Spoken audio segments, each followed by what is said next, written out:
Goat. Walk into any livestock market the week before Eid al-Adha, Karachi, Cairo, Lagos, Istanbul, and one animal outnumbers everything else 10 to 1, the goat. It's the most sacrificed animal on earth during Qurbani, and there's a reason for that. A goat counts as one full sacrifice for one person or one household. No splitting into shares, no coordinating with 6 other families. You buy it, you sacrifice it, it's done. The goat must be at least 1 full year old. No blind animals, no visibly sick animals, nothing limping on a broken leg. If more than a third of the horn or ear is missing, most scholars say it's disqualified. The meat splits into 3 equal parts, 1/3 for your family, 1/3 for relatives and neighbors, 1/3 for the poor. An average goat yields roughly 12 to 15 kilograms of usable meat. In Karachi, a decent Qurbani goat runs between 50 to 80,000 rupees. In Riyadh, a Saudi Najdi goat costs around 800 to 1500 rupees. In Lagos, a healthy ram goes for 200 to 400,000 naira. Same obligation, wildly different prices depending on which soil you're standing on. The goat dominates not because of prestige, but access. A family in a small village with no truck and 5 mouths to feed doesn't need 500 kilograms of camel meat. They need enough to fulfill the obligation and not waste a single gram. The goat fits that life perfectly. Sheep. If there's one animal that carries the entire spiritual weight of Eid al-Adha on its back, it's the sheep. Because when Ibrahim passed the ultimate test, when he laid his son down and drew the blade, Allah didn't send a goat as a ransom. He sent a ram, a white-horned ram from paradise, according to multiple narrations. That single substitution is the entire reason this day exists. Prophet Muhammad himself chose sheep for his personal Qurbani. He sacrificed 2 white-horned rams with his own hands, placed his foot on their sides, and performed the slaughter himself. He didn't delegate it. He didn't pick the biggest animal available. He picked 2 rams. Minimum age, 1 year. 1 sheep equals 1 full Qurbani. An average sheep yields 15 to 20 kilograms. Fat-tailed breeds like the Dumba carry massive reserves in the tail alone. Sometimes 5 to 8 kilograms of pure fat, considered a delicacy in Afghan and Central Asian cooking. In Saudi Arabia, a good sheep runs 1,000 to 3,000 rials during Eid season. In Turkey, 8 to 15,000 lira.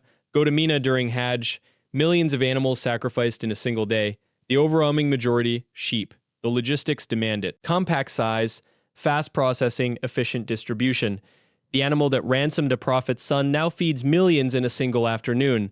Cow, 7 families, 1 animal. That's the math that made the cow the most popular Qurbani animal in South Asia.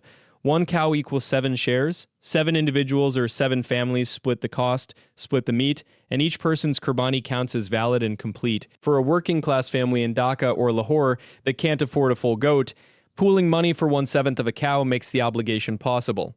The cow must be at least 2 years old. Same health rules apply. A healthy Qurbani cow in Pakistan ranges from 2 to 5 lakh rupees. In Bangladesh, 80,000 to 3 lakh taka, the prized ones, Brahman crosses, heavy Sahiwal breeds, can cross 10 lakh in Karachi's biggest markets. Social media pages now sell premium cows with professional photo shoots, weight certificates, and home delivery. A single cow produces 100 to 200 kilograms of usable meat. That's enough to fill freezers, feed extended families for weeks, and still hand out kilograms to every neighbor on the street. One cultural detail separates South Asian Qurbani from everywhere else: the obsession with the animal's appearance. Cows are washed, decorated with henna, draped in garlands, paraded through neighborhoods. Kids take selfies, families name them. And on the morning of Eid, the same animal they decorated is sacrificed. That emotional arc, attachment, and then submission mirrors the entire story of Ibrahim. Whether people realize it or not, they relive the test every year. Buffalo. This is where the debate starts. Ask a scholar in Saudi Arabia if buffalo is valid for Qurbani, and you might get a raised eyebrow. Ask a Hanafi scholar in Karachi, and the answer is instant. Absolutely valid. The buffalo falls under the broader category of cattle, same 7-share system, same minimum age of 2 years. It's rarely discussed in Arab scholarship simply because buffaloes don't exist in the Arabian Peninsula. In South Asia, especially Punjab, Sindh, and rural Bangladesh, the buffalo isn't just accepted, it's dominant. A Qurbani buffalo runs between 1.5 to 4 lakh rupees, while a cow of similar size costs more. The meat is leaner, darker, and tougher, actually preferred in many traditional dishes. Nahari, the slow-cooked stew Lahore is famous for, tastes fundamentally different with buffalo meat. Many cooks won't use anything else. A mature buffalo produces 150 to over 250 kilograms of usable meat. For 7 families splitting the cost, that's 30 to 35 kilograms per share, double what a full goat gives at a fraction of the per person price. The hide tells another story. Buffalo hides are thicker and more durable than cow leather.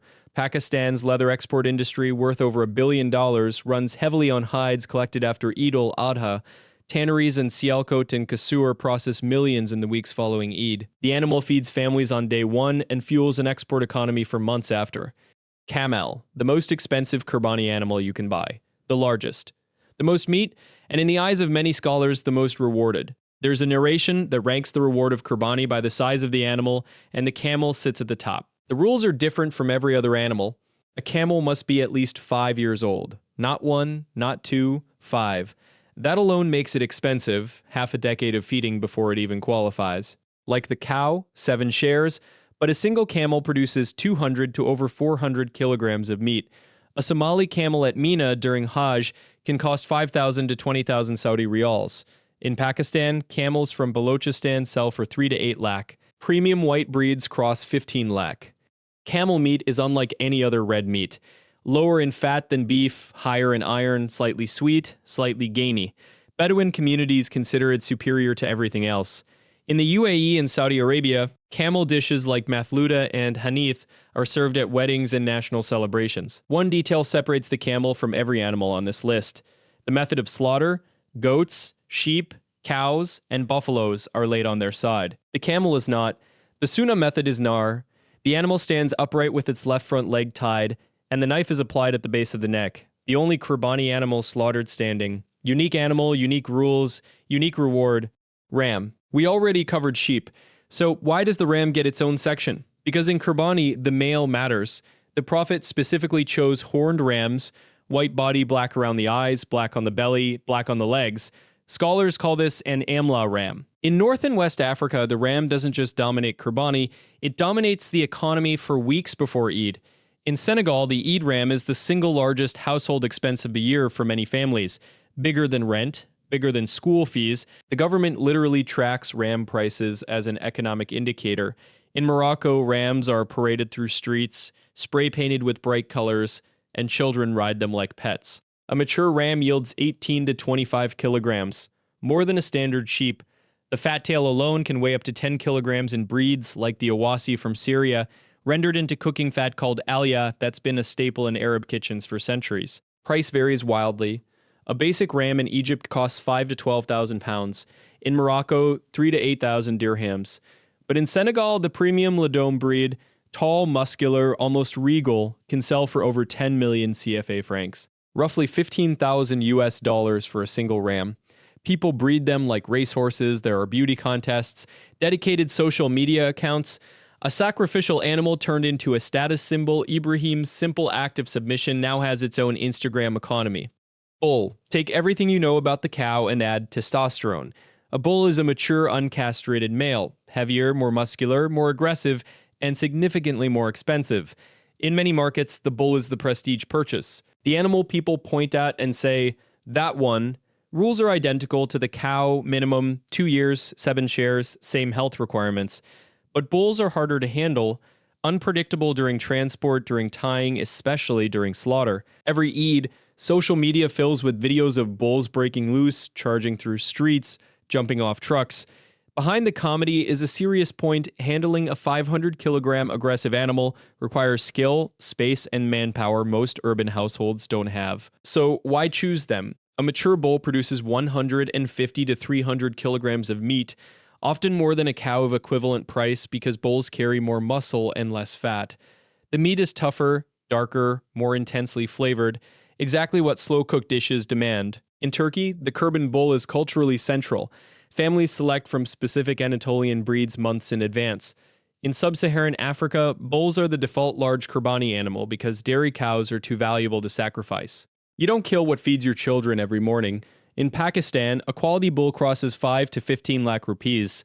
The heaviest become social media celebrities before Eid, named, filmed, auctioned on live streams. One bull in Karachi reportedly sold for over 25 lakh, the most expensive single animal Qurbani most families will ever witness, standing in a muddy pen, completely unaware of its own price tag.